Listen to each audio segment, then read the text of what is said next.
Hi hello good morning. இன்றைக்கி வந்து சூப்பரான கேரளா ஸ்பெஷல் பயர் புழுக்கும் பருப்பு சம்மதி எப்படி அரைக்கலான்னு பார்க்கலாம் வாங்க. கேரளா ஃபுட்டு பிடிக்குன்னா என்னோட சேனலை கண்டிப்பாக சப்ஸ்கிரைப் பண்ணி லைக் பண்ணி ஷேர் பண்ணி சப்போர்ட் பண்ணுங்கள்.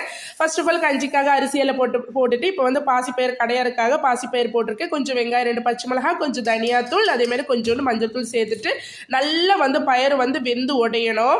அதுக்குள்ளே 4 விசில் ஆனது அதையெல்லாம் இறக்கி வச்சு இப்போ வந்து காலையிலே வந்து கோயிலுக்கு தான் வந்து காலையிலே வந்து இந்த மாதிரி கோயிலுக்கெல்லாம் வந்துட்டு போனால் சூப்பரான ஒரு பாசிட்டிவ் எனர்ஜி கிடைக்குங்க. அதுக்கப்புறமா கோயிலேருந்து கிடைச்ச எல்லா பூ மண்ணெல்லாம் எடுத்து வீட்டில் சுற்றி வர எல்லாம் போட்டுட்டு இப்போ வந்து வீட்டுக்குள்ளே ஏறியாச்சு. இப்போ வந்து அதை தாளித்து எடுத்துக்கலாம். பாசிப்பயிர் வந்து நல்லா கடைஞ்சி எடுத்துகிட்டு இப்போ வந்து ஒரு கடாயில் வந்து தேங்காய் எண்ணெய் ஊற்றி கடுகு சேர்த்துட்டு இப்போ வந்து வரமிளகாயை சேர்த்துக்கிறேன். நல்லா பொரிஞ்சதுக்கப்புறமா கொஞ்சோண்டு கருவேப்பிலை சேர்த்து இந்த கடைஞ்சி வச்ச பாசிப்பயிர் போட்டு எடுத்தால் ரொம்ப சூப்பரான பாசிப்பயிர் கடையில் வந்து ரெடி ஆயிடுச்சு. அதுக்கப்புறமா பருப்பு சம்மதி தான் இப்போ அரைக்கணும். இந்த மாதிரி கொதிச்சு வந்ததுமே ஆஃப் பண்ணி இந்த மாதிரி கொலகொலப்பாக இருந்தால் தான் ரொம்ப டேஸ்ட்டாக இருக்கும் புழுக்கு. அதுக்கப்புறம் எல்லாம் மூடி வச்சுட்டு இப்போ வந்து பருப்பு சம்மதி எப்படி அரைக்கலாம் பார்க்கலாம் வாங்க. பருப்பு வந்து கழுகி அலாசி ஒரு பிடி அளவுக்கு எடுத்துக்கிறேன். கொஞ்சோண்டு தேங்காய் எடுத்துக்கிறேன்.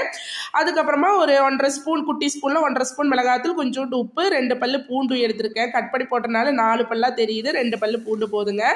அதுக்கப்புறமா பருப்பு நல்லா கழுவி அலாசி எடுத்துட்டு அதை வந்து ஒரு வடை சட்டியில் போட்டு எண்ணெய் எதுவுமே சேர்க்காம சும்மா வறுத்து எடுத்துக்கோங்க. இப்போ வந்து தேங்காய் போட்டுக்கலாம்.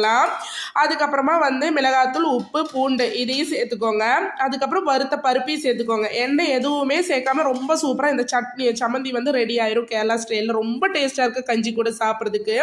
காலையிலேயே வந்து இந்த மாதிரி கஞ்சியெல்லாம் சாப்பிட்டாலே கோல்டு காய்ச்சல் அதே மாதிரி இருமல் எல்லாத்துக்குமே ரொம்ப ரொம்ப நல்லதும் ஹெல்த்தியும் கூட. நீங்கள் எல்லாரும் உங்களுக்கு எல்லாருக்கும் கேரளா ஃபுட்டும் பிடிச்சிருந்தா இந்த வீடியோ உங்களுக்கு யூஸ்ஃபுல்லான என்னோட சேனலை கண்டிப்பாக சப்ஸ்கிரைப் பண்ணி லைக் பண்ணி ஷேர் பண்ணி சப்போர்ட் பண்ணுங்கள். பாய். நெக்ஸ்ட் வீடியோவில் மீண்டும்